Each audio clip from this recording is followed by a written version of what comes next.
الحمد لله رب العالمين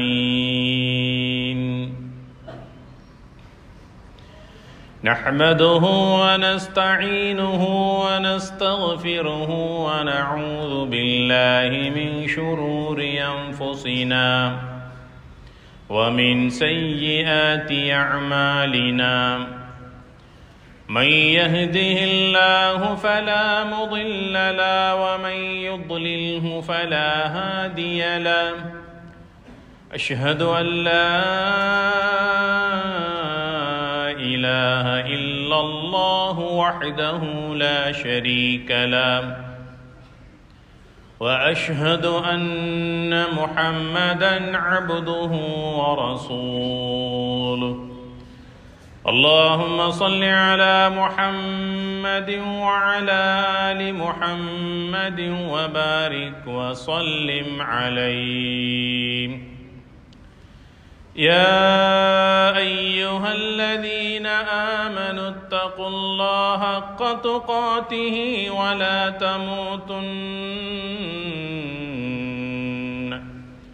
ولا تموتن إلا وأنتم مسلمون أما بعد فقد قال الله تعالى في كلامه الكريم أعوذ بالله من الشيطان الرجيم بسم الله الرحمن الرحيم إن الذين آمنوا وعملوا الصالحات كانت لهم جنات الفردوس نزلا خالدين فيها لا يبغون عنها حولا صدق الله العظيم. عن أبي هريرة رضي الله عنه قال قال رسول الله صلى الله عليه وسلم كل أمتي يدخلون الجنة إلا من أبى ومن يأبى قال من أطاعني دخل الجنة ومن عصاني فقد أبى رواه البخاري ومسلم. அளவற்ற அருளாளனும் நிகரற்ற அன்புடையனுமாகிய அல்லாஹு தஆலாவின் பெயரால் இன்றைய ஹுத்பா பிரசங்கத்தை ஆரம்பம் செய்கின்றேன். எல்லா புகழும் புகழ்ச்சியும் உலகத்தை படைத்து பரிபாலித்துக் கொண்டிருக்கக்கூடிய அல்லாஹு தஆலா ஒருவனுக்கே உரித்தானது. அல்ஹம்துலில்லாஹ். ஸலவாத்தும் சலாமும் எம்முயிரிலும் மேலான அன்னலம் கண்மணி நாயகம் ஸல்லல்லாஹு அலைஹி வஸல்லம் அவர்கள் மீதும் அவர்களுடைய வாழ்வை முழுமையாக பின்பற்றி நடந்த உத்தம சஹாபாக்கள், தாபிஈன்கள், தபஉ தாபிஈன்கள், முத்தகீன்கள், நல்லோர்கள் நம் அத்தனை பேரின் மீதும் அல்லாஹு தஆலாவின் சாந்தியும் சமாதானமும் மக்ஃபிரத்தும் உண்டாவதாக வேண்டியதன் பின்னால் புனிதமான ஜும்ஆவுடைய கடமையை நிறைவேற்றுவதற்காக அல்லாஹு தஆலாவின் மாளிகையில் வீற்றிருக்கும் அல்லாஹின் நல்லடியார்களே, தக்வாதாரிகளே, அல்லாஹு தஆலா எந்த நலவான கருமங்களை எடுத்து நடக்குமாறு நமக்கெல்லாம் ஏவிருக்கின்றானோ அவனுடைய ஏவல்களை நமது வாழ்க்கையில் எடுத்து நடந்து கொள்ளுமாறும், எந்த விடயங்களிலிருந்து முழுமையாக நம்மை பாதுகாத்துக் கொள்ளுமாறு அல்லாஹு தஆலா எம்மை பார்த்து தடை உத்தரவு பிறப்பித்திருக்கிறானோ அவ்வாறான தீய விடயங்களிலிருந்து முழுமையாக நமது ஆன்மாவை பாதுகாத்துக் கொள்ளுமாறு முதலாவதாக இவ்வடியேனுக்கும் அப்பால் உங்களுக்கும் வசியத்தென்னும் நல்லுபதேசம் செய்து கொள்ளுகின்றேன். எல்லாம் வல்ல அல்லாஹு தஆலா நம் அனைவர்களுடைய பாவங்களை மன்னித்து நம் அனைவருக்கும் ரஹ்மத் செய்தல்வானாக. புனிதமான அவனுடைய மஸ்ஜிதில் எம்மை எல்லாம் இந்த நேரத்தில் ஒன்று சேர்த்ததை போல நாளை சுவர்க்கத்திலும் நம்மையும் நம்மை சார்ந்தவர்களையும் ஒன்று சேர்த்தல்வானாக. இந்த மஸ்ஜிதினுடைய ஃபவுண்டர்ஸுகளுக்கு, இஸ்தாஃபர்களுக்கு அல்லாஹ் ரஹ்மத் செய்வானாக. கண்ணியத்திற்குரிய அல்லாஹுடைய நல்லடியார்களே, அன்பார்ந்த இஸ்லாமிய சகோதரர்களே, உன்னதமான ஒரு ஜும்ஆவினுடைய அதிகாலை பொழுதை அடைய செய்து இந்த ஜும்ஆவுடைய கடமையை நிறைவேற்றக்கூடிய பாக்கியத்தை அல்லாஹு தஆலா நம் அனைவருக்கும் தந்திருக்கிறான். நபிகள் நாயகம் ஸல்லல்லாஹு அலைஹி வஸல்லம் சொன்னார்கள், அல்லாஹ்வுக்கு மிக விருப்பமான நாள் ஜும்ஆவுடைய வெள்ளிக்கிழமை நாளாகும் என்று சொன்னார்கள். மனிதகுல தந்தை ஆதம் அலைஹிஸ்ஸலாம் அவர்களை அல்லாஹ் படைத்த நாள், சுவர்க்கத்துள் அவர்களை அனுப்பிய நாள், அவர்கள் செய்த தவறுக்காக அந்த சுவர்க்கத்திலிருந்து வெளியேற்றப்பட்ட நாள், இந்த உலக வாழ்வை அவர்கள் முடித்து மரணித்த ஆதம் அலைஹிஸ்ஸலாம் அவர்கள் மரணித்த நாளும் இன்றைய ஜும்ஆவுடைய நாளாகும். உங்களில் யார் ஒருவர் ஜும்ஆவுடைய நாளை அடைகிறீரோ என் மீது அதிகமாக ஸலவாத்து சொல்லுங்கள். நீங்கள் சொல்லுகின்ற ஒவ்வொரு ஸலவாத்தும் சலாமும் எனக்கு எடுத்து காட்டப்படுகிறது.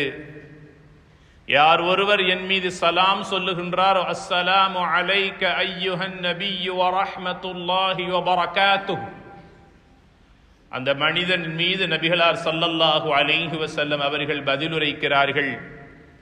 நாளை கியாமத்துடைய நாளில் மஹ்ஷர் மைதானத்தில் என் அருகில் இருக்கக்கூடியவர்கள் என் மீது அதிகமாக ஸலவாத்து சொல்லியவர்களும் சலாம் சொல்லியவர்களும் என்று சொன்னார்கள் நபிகள் நாயகம் ஸல்லல்லாஹு அலைஹி வஸல்லம் அவர்கள். தொழுகைகளிலேயே அல்லாஹு தஆலா மிக விரும்புகின்ற தொழுகை ஃபஜ்ருடைய சுபஹினுடைய தொழுகையாகும். அந்த சுபஹ் தொழுகையிலும் அல்லாஹ்வுக்கு மிக விருப்பமான நாளுடைய தொழுகை ஃபஜ்ருடைய வெள்ளிக்கிழமையுடைய ஃபஜ்ருடைய தொழுகை என்று சொன்னார்கள் நபிகள் நாயகம் ஸல்லல்லாஹு அலைஹி வஸல்லம் அவர்கள். அப்பேற்பட்ட மாண்புகள் மகத்துவங்கள் நிறைந்த ஒரு உன்னதமான ஜும்ஆவினுடைய அதிகாலை பொழுதை அல்லாஹு தஆலா அடைய செய்தான். ஜும்ஆவுடைய கடமையை நிறைவேற்றக்கூடிய நல்லுள்ளமாக சீதேவிகளாக முஃமின்களாக அல்லாஹு தஆலா இந்த இடத்தில் எம்மை எல்லாம் ஒன்று சேர்த்திருக்கின்றான். யா அல்லாஹ், எமக்கு நீ ரஹ்மத் செய்து உன்னுடைய மேலான மக்ஃபிரத்தை சொரிவதைப் போல எம்மை பெற்று வளர்த்து இந்த நிலைமைக்கு ஆளாக்கி எங்களுடைய அருமையான தாய்க்கும் தகப்பனுக்கும் அவர்கள் பூமிக்கு மேல் வாழ்ந்தாலும் கபராளிகளாக இருந்தாலும் யா அல்லாஹ் அவர்களுக்கும் உன்னுடைய மேலான ரஹ்மத்தையும் மேலான உன்னுடைய மக்ஃபிரத்தையும் நீ கொடுத்தருள்வாயாக.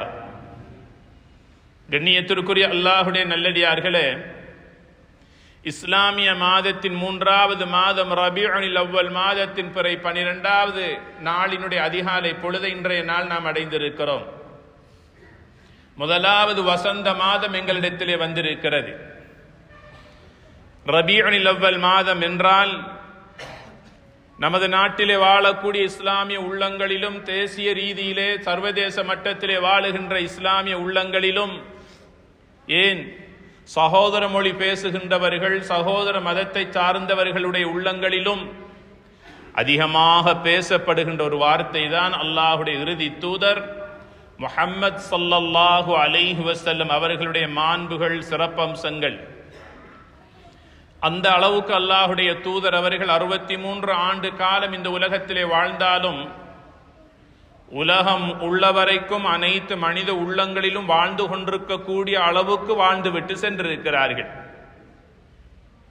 கிறிஸ்துவுக்கு பின் 571ஆம் ஆண்டு ஆமுல் ஃபீல் யானை வருடம் மக்காவிலே ஐயாமுல் ஜாஹிலியா என்கின்ற அந்த மடமை காலத்திலே மக்கள் எல்லாம் மூழ்கி போய் இருக்கின்ற காலம், ஒரு செந்தாமரையாக அந்த மக்கத்துடைய மண்ணிலே பிறந்தவர்கள் நபிகள் நாயகம் ஸல்லல்லாஹு அலைஹி வஸல்லம் அவர்கள். பிறக்கின்ற போது தந்தை இல்லாத ஒரு யதீமாக பிறந்தார்கள். சுமாராக 4-5 தாய்மார்களிடத்தில் அரேபியர்களுடைய வழக்கத்தின் பிரகாரம் பால் குடித்திருக்கிறார்கள். 2 ஆண்டுகள் பூர்த்தியாக பால் குடிக்கக்கூடிய பாக்கியத்தை பெற்றார்கள் ஹலீமத்து ஸஅதியா ரலியல்லாஹு தஆலா அன்ஹா அவர்களின் மூலமாக.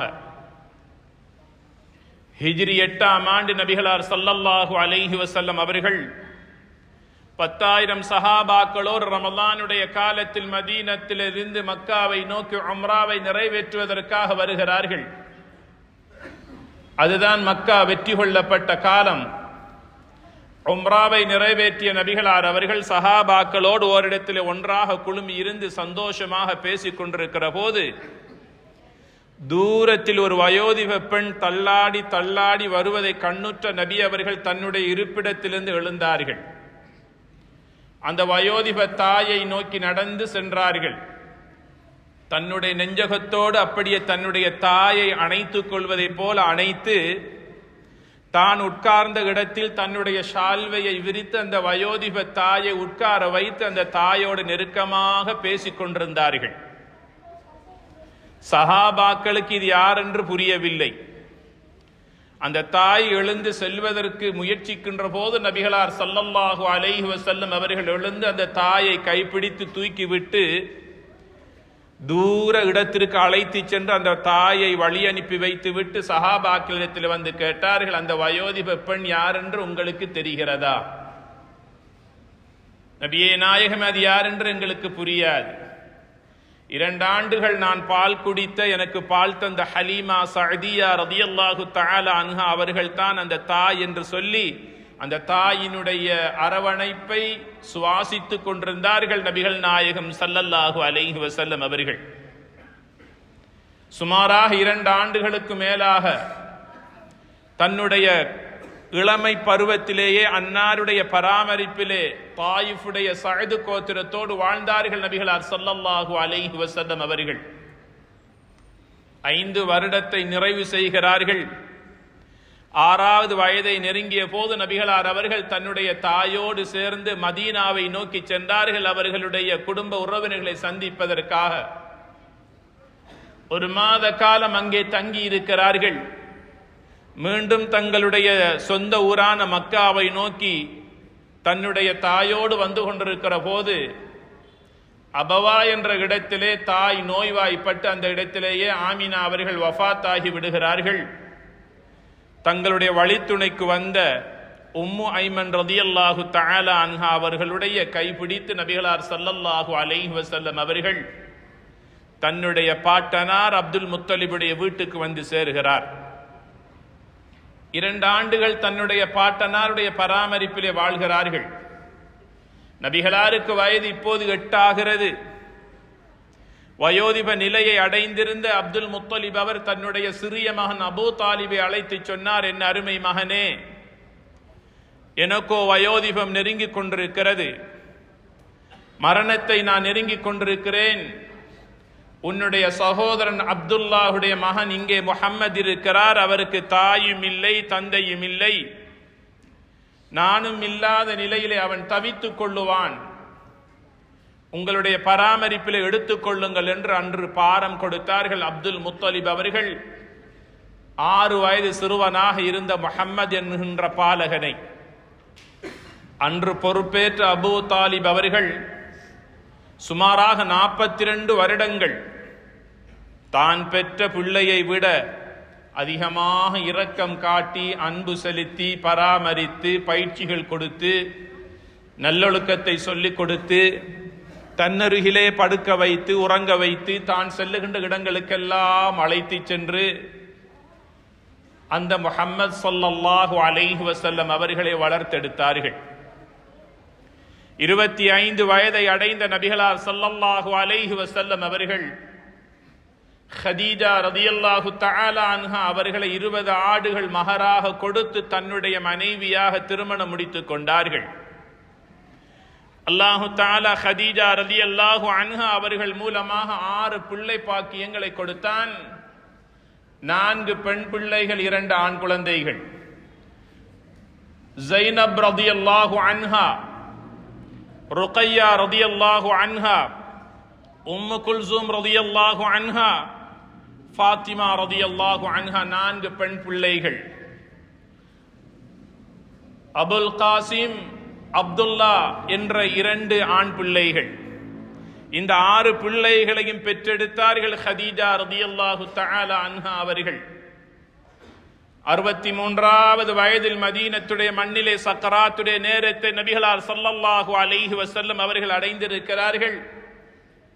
தன்னுடைய ஈரக்கொழுந்தாக வர்ணித்த ஃபாத்திமா ரலியல்லாஹு தஆலா அன்ஹா அவர்கள் மாத்திரம்தான் அந்த நேரத்தில் ஹயாத்தோடு இருந்தார்கள். மற்றைய பிள்ளைகள் அனைவரும் வஃபாத் ஆகிவிட்டார்கள். நபிகளாருடைய இன்னும் ஒரு மனைவி மாரியத்துல் கிப்தியா ரதியல்லாஹு அன்ஹா, மதீனாவிலே வாழ்ந்த நபிகளாருடைய மனைவி, அவருக்கு பிறந்த பிள்ளைதான் இப்ராஹிம் என்கின்ற பிள்ளை. அதுவும் பிறந்த சில காலங்களிலேயே மரணித்து விட்டது. பிள்ளைகளுடைய வஃபாத்தை நினைத்து தேம்பி தேம்பி அழுது கொண்டே இருந்தார்கள் நபிகளார் ஸல்லல்லாஹு அலைஹி வஸல்லம் அவர்கள். பெண் பிள்ளைகள் கிடைத்ததற்கு பிறகு அல்லாஹு தஆலா ஆண் பிள்ளைகளை தந்திருக்கிறான்.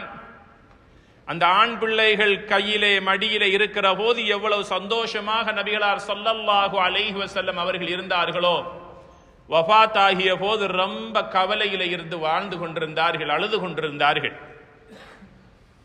பிள்ளைகளுடைய இழப்பினால் அழுது கொண்டிருக்கிற போதுதான் அல்லாஹு தஆலா இன்னா அஅதைனாகல் கௌஸர் ஃபஸல்லி லிரப்பிக வன்ஹர் இன்ன ஷானிஅக ஹுவல் அப்தர். நபியே, பிள்ளைகள் வஃபாத் ஆகிவிட்டார்கள், அதை நினைத்து அழுகிறீர்களா? கவலைப்பட வேண்டாம், சஞ்சலப்பட வேண்டாம். ஏன் தெரியுமா? நாளை மஹ்ஷர் மைதானத்திலே கௌசர் என்கின்ற நீர் தடாகத்தை நான் வைத்திருக்கிறேன். அது வேற எந்த நபிக்கும் நான் கொடுக்கவில்லை, உங்களுக்கே நான் தந்திருக்கிறேன். நீங்கள் கௌசருடைய சொந்தக்காரர் நபியே, நீங்கள் அழ வேண்டாம் என்று அல்லாஹு தஆலா சூரா கௌசரை இறக்கி வைத்தான். நபிகள் நாயகம் ஸல்லல்லாஹு அலைஹி வஸல்லம் அவர்கள் தன்னுடைய கவலையை மறந்து போனார்கள். மதீனாவிலே வாழ்ந்து கொண்டிருக்கிற போது ஒரு அன்சாரி தோழர் நபிகளிடத்திலே வருகிறார். நபியே நாயகமே, இந்த உலகத்திலே உங்களோடு இருக்கக்கூடிய பாக்கியத்தை அல்லாஹ் எனக்கு தந்திருக்கிறான். நாளை மஹ்ஷர் மைதானத்தில் கோடான கோடி மக்கள் ஒன்றாக குழுமி இருக்கின்ற அந்த மைதானத்தில் ரஹ்மத்துடைய நபியாகிய உங்களை பார்ப்பதற்காக நான் ஓடோடி சுற்றி கொண்டிருப்பேன். மஹ்ஷர் மைதானத்தில் நான் உங்களை எங்கே சந்திப்பது நபியே நாயகமே என்று கேட்டபோது நபிகள் நாயகம் ஸல்லல்லாஹு அலைஹி வஸல்லம் சொன்னார்கள், என்னுடைய அடியார்களுடைய நன்மைகளை அல்லாஹ் மீசானில் வைத்து அளவிடுவான். அந்த மீசானிலே என்னுடைய அடியார்களுடைய நன்மைகள் குறைந்து விடாமல் இருப்பதற்காக, அந்த இடத்திலே இருந்து என்னுடைய உம்மத்தை பாதுகாப்பதற்காக நான் மீசான் கருகாமையில் நின்று கொண்டிருப்பேன். என் அருகில் வந்தால் நீ என்னை கண்டுகொள்ளலாம். மீசானு கருகாமையில் நான் நிற்பேன் என்று சொன்னார்கள். அதை கேட்ட அந்த சஹாபி மீண்டும் இரண்டாவது கேள்வியை கேட்டார். மீசானுக்கு பக்கத்தில் நான் உங்களை காணவில்லை என்றால் வேறு எங்கு நபியே நாயகமே நான் உங்களை தேடுவது? சொன்னார்கள், சொர்க்கமா நரகமா என்று மக்கள் எல்லாம் மங்கலாய்த்துக் கொண்டிருக்கக்கூடிய சிராத்துல் முஸ்தகீமுடைய பாலத்துக்கு அருகாமையில் நான் நின்று கொண்டிருப்பேன். அந்த இடத்திலே என்னுடைய உம்மத்தை சார்ந்தவர்கள் தடுக்கி கீழே விழுந்து அந்த நரகத்தை அடைந்து விடாமல் இருப்பதற்காக, என் உம்மத்தை பாதுகாப்பதற்காக நான் சிராத்துக்கு அருகாமையில் நின்று கொண்டிருப்பேன். அந்த இடத்திற்கு வந்தால் நீ என்னை கண்டுகொள்ளலாம் என்று சொன்னார்கள். அந்த சஹாபி மூன்றாவதாக கேட்டார்கள், நபியே நாயகமே, சிராத்திலும் நான் உங்களை காணவில்லை என்றால் நான் ரொம்ப கவலையோடு இருப்பேன் நபியே நாயகமே, உங்களை எங்கே நான் காண்பது? சொன்னாங்க நபிகளார் ஸல்லல்லாஹு அலைஹி வஸல்லம் அவர்கள், மஹ்ஷர் மைதானத்திலே நிற்கக்கூடிய மனிதர்கள் கடல் நீர் முழுவதை குடித்தாலும் தாகம் தீராத அளவுக்கு தண்ணீர் தாகத்தோடு அலைந்து கொண்டு இருப்பார்கள். என்னுடைய உம்மத்தை சார்ந்தவர்களுக்கு ஹவுதுல் கௌசரிலிருந்து நான் நீர் கொடுத்து கொண்டிருப்பேன். அந்த கௌசருக்கு அருகாமையில் வந்தால் நிச்சயமாக என்னை கண்டுகொள்வா என்று சொன்னபோது அந்த அன்சாரி தோழர் நபிகளார் ஸல்லல்லாஹு அலைஹி வஸல்லம் அவர்களுடைய கையை பிடித்து தன்னுடைய நெஞ்சகத்திலே வைத்து சொன்னார், நபியே நாயகமே, நாளை இந்த மூன்று ஓரிடத்திலே நான் உங்களை சந்திப்பேன், எனக்காக நீங்கள் ஷஃபாஅத் செய்ய வேண்டும் என்று சொன்னார்கள். நபிகளார் ஸல்லல்லாஹு அலைஹி வஸல்லம் அவர்களை பார்த்து நபிகளார் ஸல்லல்லாஹு அலைஹி வஸல்லம் சொன்னார்கள், என்னுடைய ஷஃபாஅத் உங்களுக்கு தேவை என்றால் மஸ்ஜிதுகளில் 5 நேரம் பாங்கு சொல்லப்பட்டதற்கு பிறகு அஸானுடைய துஆவை முழுமையாக ஓதிக்கொள்ளுங்கள். ஹல்லத் லஹு ஷஃபாஅத்தி, என்னுடைய ஷஃபாஅத் அவருக்கு கட்டாயமாகிவிட்டது, வாஜிபாகிவிட்டது என்று சொன்னார்கள் நபிகளார் ஸல்லல்லாஹு அலைஹி வஸல்லம் அவர்கள். நபிகளார் இந்த உம்மத்தினருக்காக நாளை மஹ்ஷர் மைதானத்தில் ஷஃபாஅத் செய்யக்கூடியவர்கள். வேறு எந்த நபிக்குமே கொடுக்காத ஒரு பாக்கியம் அந்த ஷஃபாஅத்துடைய பாக்கியம். நபி இப்ராஹிம் அலைஹிஸ்ஸலாம் அல்லாஹ்வுடைய கலீலாக வாழ்ந்தார்கள். ஆதம் அலைஹிஸ்ஸலாம் அபுல் பஷர் மனிதகுல தந்தையாக வாழ்ந்தார்கள். அல்லாஹுடைய கலீமுல்லாஹ், அல்லாஹுடைய பேசிய நபியாக வாழ்ந்தவர்கள் மூசா அலைஹிஸ்ஸலாம். ரூஹுல்லாவாக வாழ்ந்தவர்கள் ஈசா அலைஹிஸ்ஸலாம்.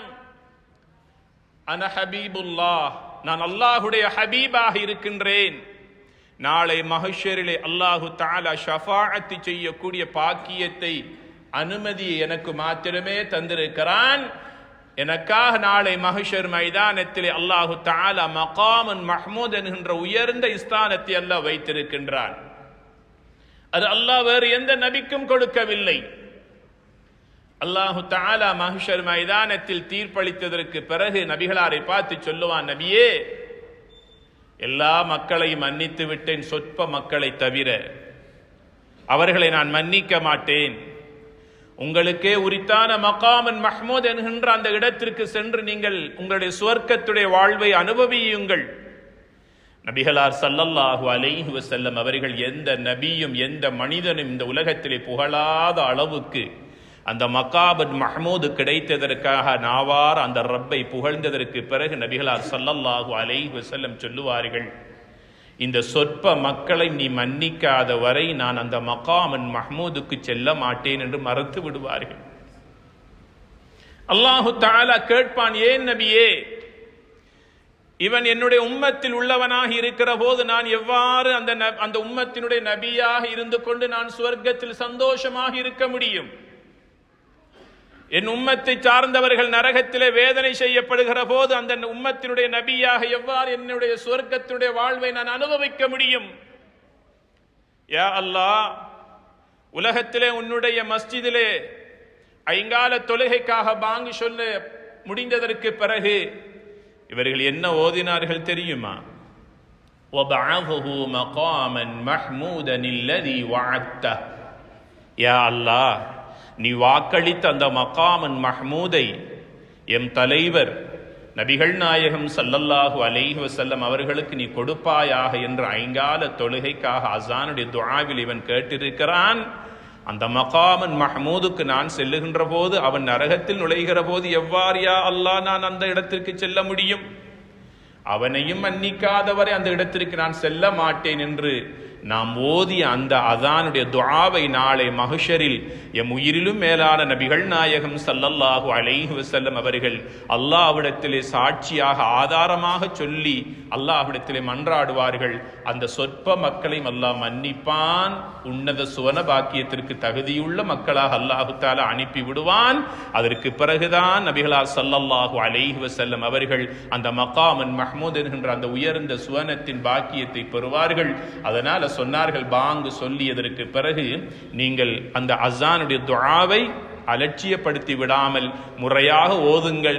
இதை வைத்து நாளை மஹ்ஷரில் உங்களுக்காக நான் அல்லாஹ்விடத்திலே ஷஃபாஅத் செய்வேன் என்று சொன்னார்கள் எம் உயிரிலும் மேலான நபிகள் நாயகம் ஸல்லல்லாஹு அலைஹி வஸல்லம் அவர்கள்.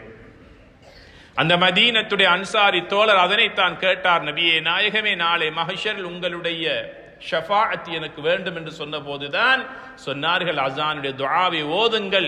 ஹல்லத் லஹு ஷஃபாஅத்தி, அவருக்கு என்னுடைய ஷஃபாஅத் வாஜிபாக நிச்சயமாக கிடைக்கும் என்று சொன்னார்கள் அல்லாஹ்வுடைய தூதர் அவர்கள். கண்ணியத்திற்குரிய அல்லாஹ்வுடைய நல்லடியார்களே, 23 ஆண்டு கால நபித்துவ வாழ்க்கையில் 10 வருடங்கள் மக்காவில் 13 வருடங்கள் மக்காவிலும் 10 வருடங்கள் மதீனாவிலும் வாழ்ந்தார்கள் நபிகளார் ஸல்லல்லாஹு அலைஹி வஸல்லம் அவர்கள். இஸ்லாத்தின் ஆரம்ப காலகட்டத்திலே சொல்லனா துயரங்களை அனுபவித்தார்கள். மக்காவுடைய வாழ்க்கையில் தங்களுடைய உயிருக்கே ஆபத்து வந்த போதுதான் அல்லாஹ்வுடைய நாட்டத்தின் பிரகாரம் மக்காவிலிருந்து மதீனாவை நோக்கி ஹிஜ்ரத் புறப்பட்டார்கள்.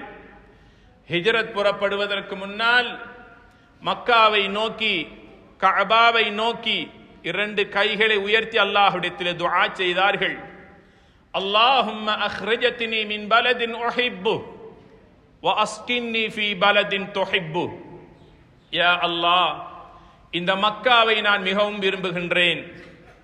இந்த மக்கா என்னுடைய ஊர், என்னுடைய தாய் தகப்பனுடைய ஊர். என்னுடைய பரம்பரையினர்கள் வாழ்ந்த என்னுடைய ஊர், இதை நான் மிகவும் விரும்புகிறேன்.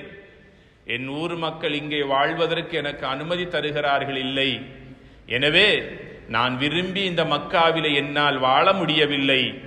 இந்த உலகத்திலே நீ விரும்பக்கூடிய ஓர் ஊர் ஒன்று இருக்குமே, அந்த ஊருக்கு என்னை அல்லாஹ் அழைத்து சென்று அங்கே என்னை நீ வாழ வைப்பாயாக என்று மக்காவின் எல்லையில் வைத்து கஅபாவை முன்னோக்கி இருக்கரம் மேந்தி நபிகளார் ஸல்லல்லாஹு அலைஹி வஸல்லம் அவர்கள் கண்ணீர் வடித்து கேட்ட துஆ. அல்லாஹு தஆலா தன்னுடைய ஹபீபை அழைத்து சென்றான். மதீனத்துடைய மனம் வீசக்கூடிய மண்ணை நோக்கி அல்லாஹு தஆலா அழைத்து சென்றான். தன்னுடைய இறுதி தருவாய் வரை, தன்னுடைய இறுதி மூச்சு வரை மக்காவிலே வாழ்ந்தார். மதீனத்துடைய மண்ணிலே வாழ்ந்தார்கள் நபிகளார் ஸல்லல்லாஹு அலைஹி வஸல்லம் அவர்கள். தன்னுடைய 62வது வயதில் ஹஜ்ஜத்துல் வதாவை முடித்ததற்கு பிறகு மக்காவுக்கு வந்து தவாஃபுல் விதாவை செய்கிறார்கள். சஹாபாக்கள், மக்காவில் வாழ்ந்தவர்கள் நபிகளாரை பார்த்து தேம்பி தேம்பி அழுகிறார்கள். நபியே நாயகமே, அன்றொரு காலத்தில் உங்களுக்கு ஆபத்து இருந்தது, இன்று முழு மக்காவும் முஸ்லீம்களுடைய கைகளில் இருக்கிறது. நீங்கள் எவ்வளவு காலம் வாழப் போகிறீர்களோ தெரியவில்லை. வாழும் வரைக்கும் உங்களுடைய ஊராகிய இந்த கஅபா இருக்கக்கூடிய மக்காவிலே வாழுங்களே நபியே நாயகமே என்று மக்கா வாசிகள் நபிகளாரை அன்போடு அழைத்த போது அத்தனை சஹாபாக்களுடைய அன்பையும் அவர்கள் மதித்தார்கள். சொன்னார்கள், நான் மதீனாவை நோக்கி நான் செல்ல போகிறேன். வந்தோரை வாழ வைக்கக்கூடிய மனம் வீசும் மதீனத்துடைய மண்ணை நோக்கி நபிகளார் ஸல்லல்லாஹு அலைஹி வஸல்லம் ஹஜ்ஜை முடித்ததற்கு பிறகு 1,24,000 சஹாபாக்களோடு மதீனாவை நோக்கி சென்றார்கள். 2.5 மாதங்கள் தான் ஹயாத்தோடு வாழ்கிறார்கள். இதே போன்ற ஒரு ரபீஉல் அவ்வல் மாதம் வருகிறது. ஒரு திங்கட்கிழமை அதிகாலை பொழுதை அடைகிறார்கள். முழு மதீனாவில் வாழ்ந்த சஹாபாக்களும் மஸ்ஜிதுன் நபவியை சூழ்ந்து தேம்பி தேம்பி அழுது கொண்டிருக்கிறார்கள். அத்தனை சஹாபாக்களும் தேம்பி தேம்பி அழுகிறார்கள். நபிகளார் ஸல்லல்லாஹு அலைஹி வஸல்லம் அவர்களுடைய சக்கராத்துடைய நிலைமையை அறிந்து நபிகளார் அவர்கள் தன்னுடைய மகள் ஃபாத்திமா ரலியல்லாஹு அன்ஹா அவர்களை கண்டார்கள். மகளை பார்த்து அழுதார்கள். மகளிடத்தில் சொன்னார்கள், என்ன அருமை மகளே, குளிர்ந்த நீர் கொஞ்சம் கொண்டு வந்து உங்களுடைய தந்தைக்கு கொடுங்கள்.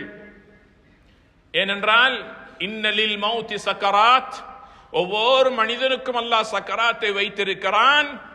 உன்னுடைய தந்தைக்கு அந்த சக்கராத்துடைய நேரம் வந்திருக்கிறது என்று சொன்னபோது ஃபாத்திமா ரலியல்லாஹு அன்ஹா ஒரு கோப்பையிலே குளிர்ந்த நீர் கொஞ்சம் கொண்டு வந்து கொடுத்தார்கள்.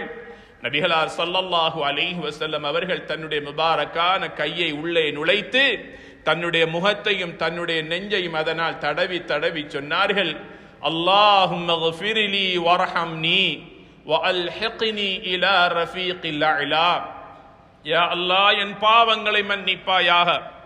யா அல்லாஹ், நீ எனக்கு ரஹ்மத் செய்து எனக்கு நீ கருணை புரிவாயாக.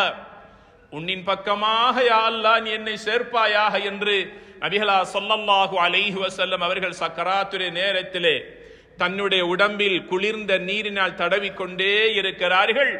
நபிகளாருடைய மனைவிமார்கள் நபிகளார் எப்படி சூழ்ந்து அழுது கொண்டிருக்கிறார்கள்.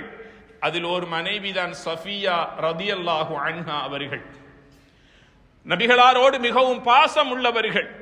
நபி அவர்கள் சக்கராத்துடைய வேதனையிலே இருக்கிறார்கள். சில நேரங்களில் கண்மூடி மயக்கமுறுகிறார்கள். சஃபியா ரலியல்லாஹு அன்ஹா ஓடோடி சென்றார்கள். உதுவெடுத்து 2 ரக்காத் தொழுது விட்டு அல்லாஹ்விடத்திலே கையேந்தினார்கள். யா அல்லாஹ், உன்னுடைய நபிக்கு ஏற்பட்டிருக்கிற இந்த வருத்தம் வலியை எனக்கு தாயா அல்லாஹ், நபியை கஷ்டப்படுத்தினாதே, நபியினுடைய கஷ்டத்தை எனக்கு தாயா அல்லாஹ். நபிகளார் ஸல்லல்லாஹு அலைஹி வஸல்லம் சொன்னார்கள், முனாஃபிகீன்கள் யஹூதிகள் அன்றொரு நாள் நஞ்சு பூசிய இறைச்சி எனக்கு தந்தார்கள் உண்பதற்கு. அந்த இறைச்சியை நான் வாயிலே வைத்தேன். அந்த மாமிசத்தில் பூசப்பட்ட விஷம் நஞ்சு என்னுடைய நாடி நரம்புகளை எல்லாம் அறுப்பதை நான் இப்போது சக்கராத்தில் உணர்கிறேன் என்று சொன்னார்கள் நபிகளார் ஸல்லல்லாஹு அலைஹி வஸல்லம் அவர்கள். சஃபியா ரலியல்லாஹு அன்ஹா தொழுது துஆ கேட்டதற்கு பிறகு நபிகள் இடத்திலே ஓடோடி வருகிறார்கள். நபி அவர்கள் கொஞ்சம் நிம்மதியாக இருக்கிறார்கள், மயக்கம் தெளிந்து இருக்கிறார்கள். சஃபியா ரதியல்லாஹு அன்ஹா நபிகளாருக்கு பக்கத்தில் நின்று கொண்டிருக்கிற போது நிலைமை நேரம் செல்ல செல்ல இன்னும் மோசமாகி கொண்டே போகிறது. இரண்டாம் தடவை ஓடினார்கள் சஃபியா ரதியல்லாஹு அன்ஹா. தொழுதார்கள், அல்லாஹ்விடத்திலே கையேந்தினார்கள். யா அல்லாஹ், நபிக்கு சக்கராத்தை இலகுபடுத்து, அவருடைய கஷ்டங்கள் துன்பங்களை எனக்கு தா என்று துஆ கேட்டார்கள். அல்லாஹு தஆலா இலகுபடுத்தினான்.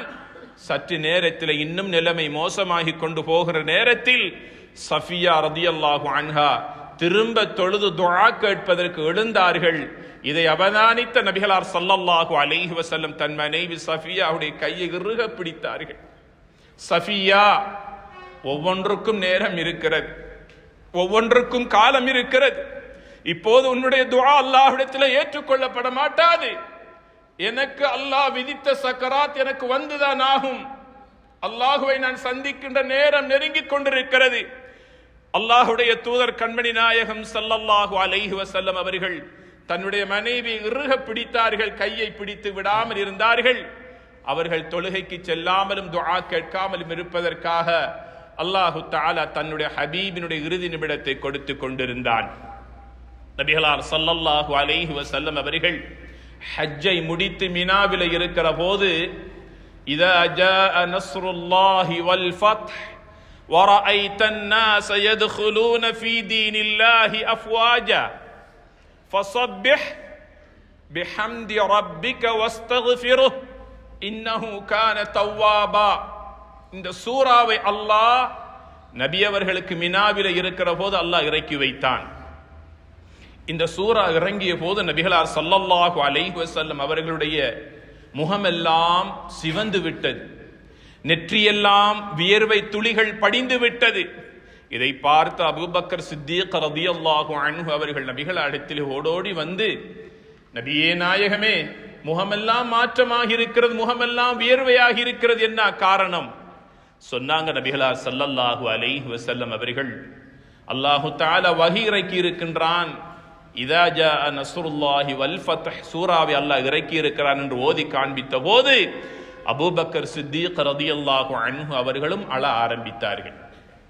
இதை தூரத்தில் இருந்து பார்த்து கொண்டிருக்கிறார்கள் உமர் இப்னு கத்தாப் ரலியல்லாஹு அன்ஹு அவர்கள்.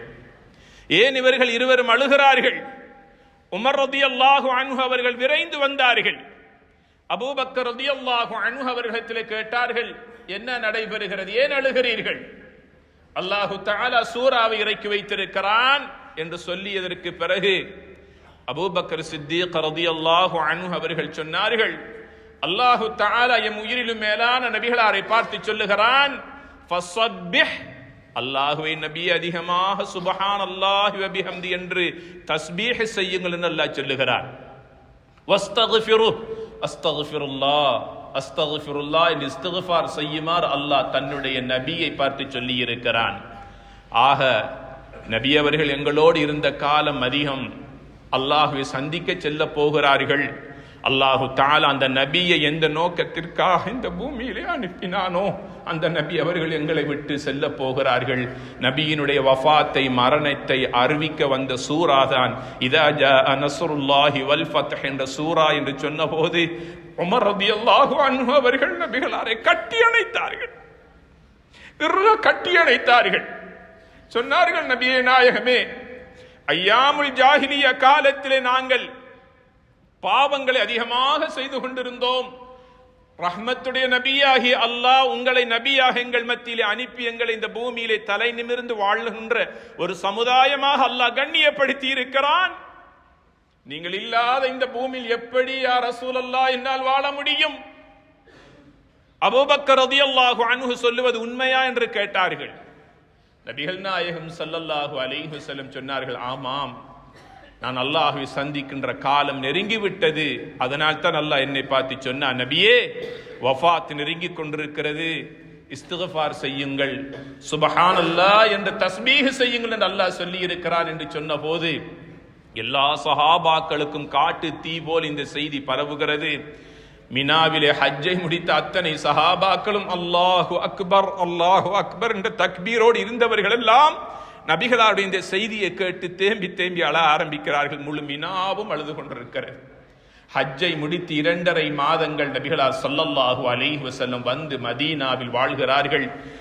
ஆயிஷா ரலியல்லாஹு தஆலா அன்ஹா அவர்கள் சொன்னார்கள், நபிகளார் ஸல்லல்லாஹு அலைஹி வஸல்லம் அவர்கள் தன்னுடைய இறுதி மூச்சை விடுகின்ற வரைக்கும் அந்த 2.5 மாத காலமாக அவர்கள் சொன்ன 2 வார்த்தைகள், ஒன்று சுப்ஹானல்லாஹி வ பிஹம்திஹி அஸ்தக்ஃபிருல்லாஹ் வ அத்தூபு இலைஹ். இந்த குர்ஆனுடைய வசனத்துக்கு விளக்கம் சொல்லக்கூடிய அல் குர்ஆனுடைய விரிவுரையாளர்கள் சொல்லுகிறார்கள், இந்த சூராவை அல்லாஹு தஆலா தன்னுடைய ஹபீபாகிய நபி அவர்களுக்கு இறக்கும் போது அவர்களுடைய வயது 62. அல் குர்ஆனுடைய விரிவுரையாளர்கள் சொல்லுகிறார்கள், யார் ஒருவர் தன்னுடைய 60 வயதை அடைந்து விட்டாரோ அவர் அதிகமாக சொல்லட்டும் சுப்ஹானல்லாஹி வ பிஹம்திஹி அஸ்தக்ஃபிருல்லாஹ் வ அத்தூபு இலைஹ் என்று சொல்லட்டும். அவருக்கு அல்லாஹு தஆலா கண்ணியமான மௌத்தை கொடுப்பது அல்லாஹ் மீது கட்டாயமாகிவிட்டது என்று சொன்னார்கள் அல் குர்ஆனுடைய விரிவுரையாளர்கள். கண்ணியத்திற்குரிய அல்லாஹுடைய நல்லடியார்களே, சமாதான தூதுவராக இந்த உலகத்திலே வாழ்ந்தவர்கள், மனிதநேய தூதுவராக வாழ்ந்தவர்கள், முஸ்லிம்களுக்கு மாத்திரமா அவர்கள் அன்பு காட்டினார்கள், சகோதர மதத்தை சார்ந்தவர்களோடும் அந்நியோன்யமாக பழகி இருக்கிறார்கள். உயிரோடு உள்ளவர்களை எப்படி மதித்தார்களோ மரணித்த ஜனாசாவுக்கு கூட எழுந்து மரியாதை செய்தவர்கள் அல்லாஹுடைய தூதர் நபிகளார் ஸல்லல்லாஹு அலைஹி வஸல்லம் அவர்கள். மனிதர்களோடு மாத்திரமா, மிருகங்களுக்கு எவ்வளவு அன்பு காட்டினார்கள், இரக்கம் காட்டினார்கள். மதீனத்துடைய வீதியிலே ஒரு நாள் நடந்து சென்று கொண்டிருக்கிற போது ஒரு ஒட்டகம் தேம்பி அழுகின்ற காட்சியை பார்த்த நபிகளார் அவர்கள் அந்த ஒட்டகத்துக்கு அருகாமையில் சென்று அந்த ஒட்டகத்தின் நெற்றியை தலையை தடவினார்கள். அல்லாஹுடைய தூதர் அவர்கள் தடவி தடவி சொன்னார்கள், ஒட்டகமே நீ அழாதே என்று சொன்னார்கள். தன்னுடைய தோழர்களை பார்த்து கேட்டார்கள், இந்த ஒட்டகத்தினுடைய சொந்தக்காரர் யார், அவரை அழைத்து கொண்டு வாருங்கள். ஓடோடி வந்தார். சொன்னார் நபிகளார் ஸல்லல்லாஹு அலைஹி வஸல்லம் அவர்கள், இந்த ஒட்டகம் என்னிடத்திலே முறையிட்டு அழுகிறது, நீ முறையாக உணவும் தண்ணீரும் கொடுப்பதில்லை, இதனுடைய வயதுக்கு மீறி நீ பாரங்களையும் சுமைகளையும் சுமப்பதாக இந்த ஒட்டகம் என்னிடத்திலே முறையிட்டு அழுகிறது. இந்த ஒட்டகத்தினுடைய விடயத்தில் நீ அல்லாஹ்வை பயந்து கொள், இந்த ஒட்டகத்துக்கு நீ நோவினை செய்தால் நரகத்துக்கு சென்று விடுவா என்று அழுத ஒட்டகத்தை கூட சமாதானப்படுத்தினார்கள் காரூணிய நபி கண்மணி நாயகம் ஸல்லல்லாஹு அலைஹி வஸல்லம் அவர்கள். வளமையாக மிம்பர் மேடையிலே பயான் செய்கின்ற போது அந்த மிம்பர் பலகை கொஞ்சம் பழுதாகியதற்கு பிறகு சஹாபாக்கள் புதிய மிம்பர் ஒன்றை தயாரித்தார்கள், கொண்டு வந்து வைத்தார்கள். நபிகளார் ஸல்லல்லாஹு அலைஹி வஸல்லம் அவர்கள் அந்த புதிய மிம்பரின் மீது அமர்ந்திருந்து பயான் நிகழ்த்துகிற போது சற்று நேரத்தில் அந்த சஃபையில் இருந்து ஒரு சிறு பிள்ளை தேம்பி தேம்பி அழுவதை போல் ஒரு சத்தத்தை உணர்ந்தார்கள். நபிகளார் அவர்கள் பயானை நிறுத்தி பார்க்கிறார்கள், யார் அழுவது என்று. யாரும் அளவில்லை. பயானை தொடர்கிறார்கள். மீண்டும் அந்த சத்தம் உயர்ந்து கொண்டே செல்லுகிறது. நபிகளார் அவர்கள் கேட்டார்கள், இதற்கு முன்னால் நான் உட்கார்ந்திருந்த பயான் செய்த என்னுடைய பழைய மிம்பர் எங்கே என்று கேட்டார்கள். அது ஒரு மூலையிலே வைக்கப்பட்டிருந்தது. நபிகளார் அவர்கள் எழுந்து சென்றார்கள், அதன் மீது உட்கார்ந்தார்கள். சொன்னார்கள், மிம்பரை நீ அழாதே, நாளை சுவர்க்கத்திலே நான் உட்காருகின்ற என்னுடைய குருசியாக என்னுடைய இருப்பிடமாக நான் உன்னை ஆக்கிக் கொள்கிறேன், நீ அழாதே என்று சொன்ன போது அழுத மிம்பர் பலகை தன்னுடைய அழுகையை நிறுத்தி கொண்டதாக சஹீஹ் முஸ்லிம்ல இந்த வரலாறு பதிவு செய்யப்பட்டிருக்கிறது. அந்த ஹைர உம்மத்தாக வாழ்ந்து கொண்டிருக்கின்ற நாங்கள் எந்த அளவுக்கு நபிகளார் மீது மஹப்பத் அன்பு வைத்திருக்கிறோம் என்பதை சிந்தித்து பார்க்க வேண்டும். நபிகளார் மீது அன்பு வைத்திருக்கிறோம், அந்த நபிகளாருடைய ஹைர உம்மத்தாக நான் வாழ்கிறேன் என்பதற்கு என்ன அடையாளம் தெரியுமா? அந்த நபிகள் நாயகம் ஸல்லல்லாஹு அலைஹி வஸல்லம் அவர்களுடைய சொல்லையும் செயலையும் நடத்தையையும் என் வாழ்க்கையாக நான் எப்போது மாற்றிக்கொள்கிறேனோ அப்போதுதான் அந்த நபியை பின்பற்றிய உண்மையான அந்த சமுதாயத்தின் ஒருவராக நான் ஆகுவேன். சொன்னாங்க, குல்லு உம்மதி யதுகுலூனல் ஜன்னah, என் சமூகத்தில் இருக்கின்ற எல்லோரும் சுவர்க்கம் நுழைவார்கள், இல்லா மன் அபா, என்னை மறுத்தவர்களை தவிர என்று சொன்னார்கள். வமன் யஅபா யா ரசூலல்லாஹ், உங்களை மறுக்க கூடியவர்கள் யார்? மன் அதாஅனி தஹலல் ஜன்னah, என்னுடைய வழிமுறையை, என்னுடைய சுன்னாவை, என் வாழ்க்கை நெறிமுறைகளை யார் ஒருவர் தன் வாழ்க்கையில் எடுத்து நடக்கின்றாரோ, நபிகளாருடைய சுன்னத்தான வாழ்க்கையை தன் வாழ்க்கையில் எடுத்து நடக்கின்றாரோ, அவர் எனக்கு வழிபட்டவர், எனக்கு வழிபட்டவர் சுவர்க்கம் நுழைவார். வமன் யுதிஇர் ரசூல ஃபகத் அத்தா அல்லாஹ். அல்லாஹ்வுக்கு வழிபட்டவன், அல்லாஹ்வுடைய ரசூலுக்கு வழிபட்டவன் சுவர்க்கத்தை அடைவான் என்று சொன்னார்கள் ஸல்லல்லாஹு அலைஹி வஸல்லம் அவர்கள். இந்த ஆயத்தை அல்லாஹு தஆலா சொல்லுகின்றான், சுன்னத்தான அமல்களோடு மாத்திரமல்ல, அல்லாஹ்வுக்கு முழுமையாக வழிபட்டு வாழ வேண்டும். ஐங்கால தொழுகைகளை தொழுவது அல்லாஹ்வுடைய கட்டளைகளை நிறைவேற்றுவது, முன்பின் சுன்னத்தான தொழுகைகளை தொழுவது, நபிகளாருடைய சுன்னத்தை வழிபடுவது. இந்த வாழ்க்கை எங்களுடைய வாழ்க்கையில் இருக்குமையாக இருந்தால், அல்லாஹ்வுடைய தூதர் சொன்னார்கள், மன் அதாஅனி தஹலல் ஜன்னா, எனக்கு வழிபட்டவன் சொர்க்கம் நுழைவான். வமன் அஸானி ஃபகத் அபா, இது சுன்னத்து தானே என்று யார் ஒருவர் அதனை அலட்சியமாக பொடுபோக்காக விட்டு விட்டானோ, கணக்கெடுக்காமல் அவைகளை எல்லாம் அலட்சியப்படுத்தினானோ, அவன்தான் எனக்கு மாற்றம் செய்தவன், எனக்கு மாற்றம் செய்தவன் சொர்க்கம் நுழைய முடியாது என்று சொன்னார்கள் நபிகள் நாயகம் ஸல்லல்லாஹு அலைஹி வஸல்லம் அவர்கள். இந்த ஹதீஸ் புகாரியிலும் முஸ்லிமிலும் பதிவு செய்யப்பட்டிருக்கிறது. ஆக கண்ணியத்திற்குரிய பெருமக்களே, இந்த உலகத்திலே முஸ்லீமாக வாழக்கூடிய அருமையான பாக்கியத்தை அல்லாஹ் தந்திருக்கிறான். இந்த இறுதி நபியினுடைய ரஹ்மத்துடைய நபியினுடைய சமுதாயத்தின் உம்மத்தின் ஒரு சாதாரண ஒரு மனிதனாக வாழ்வதற்கு எத்தனையோ பல நபிமார்கள் அல்லாஹ்விடத்திலே கெஞ்சினார்கள். யா அல்லாஹ், நான் நபியாக இந்த பூமியிலே வாழ்வதை விட ரஹ்மத்துடைய நபி முஹம்மது ஸல்லல்லாஹு அலைஹி வஸல்லம் அவருடைய உம்மத்தில் ஒரு சாதாரண ஒரு மனிதனாக நான் வாழ்வதற்கு எனக்கு பாக்கியம் தரமாட்டாயா என்று எத்தனையோ நபிமார்கள் இந்த நபியினுடைய மாண்பை மகத்துவத்தை புரிந்து அல்லாஹ்விடத்திலே கேட்டார்கள். ஈசா அலைஹிஸ்ஸலாம் அவர்களை தவிர வேற எந்த நபிக்குமே அல்லாஹு தஆலா அந்த பாக்கியத்தை கொடுக்கவில்லை.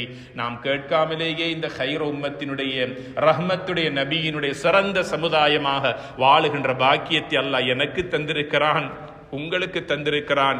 இதை நாங்கள் பாக்கியமாக நினைக்க வேண்டும். அந்த பாக்கியத்தினுடைய அடையாளம்தான் இறுதி மூச்சு வரைக்கும், இந்த பூமியில் உள்ள வரைக்கும் நபிகளாரினுடைய சுன்னாவை நமது வாழ்க்கை நாளாந்த வாழ்க்கையில் எடுத்து நடக்க வேண்டும். அல்லாஹுடைய கட்டளைகளை சரியாக முறையாக நிறைவேற்ற வேண்டும். குடும்பத்திலே நல்லிணக்கத்தோடு நல்ல சகவாழ்வை நாங்கள் வாழ்வதற்கு நாங்கள் இதன் மூலமாக ஒற்றுமைப்பட வேண்டும். சகோதர மொழி பேசுகின்ற சகோதரர்களோடு, மாற்று மத சகோதரர்களோடு அந்நியோன்யமாக பழகுகின்ற இந்த ஒரு நல்லிணக்க வாழ்க்கை வாழ்வதற்கான பல்லின மக்கள் வாழுகின்ற ஒரு தேசத்திலே நாம் வாழ்ந்து கொண்டிருக்கிறோம். அவர்களோடு ஒன்றாக வியாபாரம் செய்கின்ற போது, ஒன்றாக பொது போக்குவரத்திலே பயணம் செய்கின்ற போது, எங்களுடைய தெருக்களிலே நாங்கள் பயணம் செய்கின்ற போது, எங்களுடைய குடிமனைகளாக இருக்கலாம், எதுவாக இருந்தாலும் அவர்களோடு பார்க்கின்ற போது முதலாவது ஒரு சிரிப்பு. நபிகளார் ஸல்லல்லாஹு அலைஹி வஸல்லம் சொன்னார்கள், ஒரு முஸ்லிம் மற்றவனை பார்த்து சிரிப்பதே சதகா என்று சொன்னார்கள் அல்லாஹ்வுடைய தூதர் அவர்கள். இந்த சுன்னாக்கள் எங்கள் வாழ்க்கையிலே நாம் எடுத்துக்கொள்ளுகிற போது எங்களுக்கு மத்தியிலே சமூக நல்லிணக்கம் உருவாகும், பகைமைகள் களைந்து ஒற்றுமை வலுப்பெறும். சந்தோஷமாக ஒரு தாய் நாட்டிலே ஒரு தாய் பெற்ற பிள்ளைகளைப் போல நாம் வாழ்வதற்கு இந்த ரபீஉல் அவ்வல் மாதத்திலே நபிகளார் ஸல்லல்லாஹு அலைஹி வஸல்லம் அவர்களுடைய அழகிய போதனைகளை நமது வாழ்க்கையில் எடுத்து நடப்பதற்கு நாம் அனைவரும் முயற்சிப்போமாக. அதற்கு எல்லாம் வல்ல ரஹ்மான் நம் அனைவருக்கும் தௌஃபீக் செய்வானாக. யா அல்லாஹ், எங்களுடைய பாவங்களை மன்னித்தல்வாயாக. எங்களுடைய அருமையான பெற்றோர்களுடைய பாவங்களை மன்னிப்பாயாக. யா அல்லாஹ், எங்கள் மனைவி, பிள்ளைகள், குடும்பத்தார்கள், முஸ்லிம்களான ஆண்கள், பெண்கள் அனைவர்களுடைய பாவங்களை மன்னிப்பாயாக. யா அல்லாஹ், எங்களிலே இருக்கின்ற நோயாளிகளுக்கு உடல் சுகத்தை கொடுப்பாயாக. அப்படியான நோய்கள், கஷ்டங்கள், துன்பங்கள், வலிகள், வருத்தங்கள் எங்களுக்கு வந்து விடாமல் ரஹ்மானே நம் அனைவர்களை நீ பாதுகாப்பாயாக. எங்களை விட்டு மரணித்தவர்களுடைய கபர்களை சுவர்க்கத்தின் பூஞ்சோலையாக்கி வைப்பாயாக. யா அல்லாஹ், உன்னை தொழுவதற்காக நிர்மாணிக்கப்பட்ட இந்த மஸ்ஜிதுக்காக யார் யாரெல்லாம் அன்று முதல் இன்று வரை பொருளாலும் சொத்துக்களாலும் செயல்களினாலும் தங்களுடைய சிந்தனைகளினாலும் பாடுபட்டு இதற்காக தங்களை அர்ப்பணித்தார்கள், அவருடைய சேவைகளை, அவருடைய ஹிதுமத்துகளை அல்லாஹ் கபூல் செய்வாயாக. யா அல்லாஹ், இந்த சமுதாயத்திலே யா அல்லாஹ் ஒற்றுமையாக வாழக்கூடிய பாக்கியத்தை நம் அனைவருக்கும் தந்தல்வாயாக. நமது நாட்டு மக்களுக்கும் உலகளாவிய மக்களுக்கும் யா அல்லாஹ் நீ அருள் பாலிப்பாயாக. எல்லோரும் ஒரே தாய் பெற்ற பிள்ளைகளைப் போல ஒற்றுமையாக, சந்தோஷமாக, மகிழ்ச்சியாக வாழக்கூடிய எதிர்காலத்தை யா அல்லாஹ் தந்தல்வாயாக. யா அல்லாஹ், உன்னுடைய மேலான தொழுகையை இறுதி மூச்சு வரைக்கும் தொழக்கூடிய ஈமானை, உடல் சுகத்தையும் தந்தல்வாயாக. எங்களுடைய பிள்ளைகள் எங்கு வாழ்ந்தாலும் எங்களுக்காக துஆ செய்யக்கூடிய சாலிஹீன்களாக, முத்தகீன்களாக, நல்லவர்களாக வாழ்வதற்கும் வளர்வதற்கும் யா அல்லாஹ் நீ தௌஃபீக் செய்வாயாக. எங்களுடைய தொழிலிலும் வாழ்க்கையிலும் யா அல்லாஹ் நீ பரக்கத் செய்வாயாக. 4 பேருக்கு மத்தியிலே யா அல்லாஹ் எந்த செயலை கொண்டும் எந்த நிலைமைகளை கொண்டும் எங்களை கேவலப்படுத்தி விடாமல், தலைகுனிய செய்து விடாமல் ரஹ்மான் நம் அனைவர்களையும் பாதுகாப்பாயாக. நாளை மஹ்ஷர் மைதானத்தில் யாரும் யாருக்குமே உதவி செய்ய முடியாத அந்த நாளில் எம் உயிரிலும் மேலான கண்மணி நாயகம் ஸல்லல்லாஹு அலைஹி வஸல்லம் அவர்கள் எமக்காகவும் ஷஃபாஅத் செய்யக்கூடிய பாக்கியத்தை அல்லாஹ் நம் அனைவருக்கும் தந்தல்வாயாக. எங்கள் அனைவருடைய பாவங்களை மன்னித்து எங்களுடைய கல்பை யா அல்லாஹ் பரிசுத்தப்படுத்தி அல்வாயாக. நாங்கள் கேட்ட துஆக்களை கபூல் செய்வாயாக. வ ஆகிர் தஅவானா அனில் ஹம்துலில்லாஹி ரப்பில் ஆலமீன்.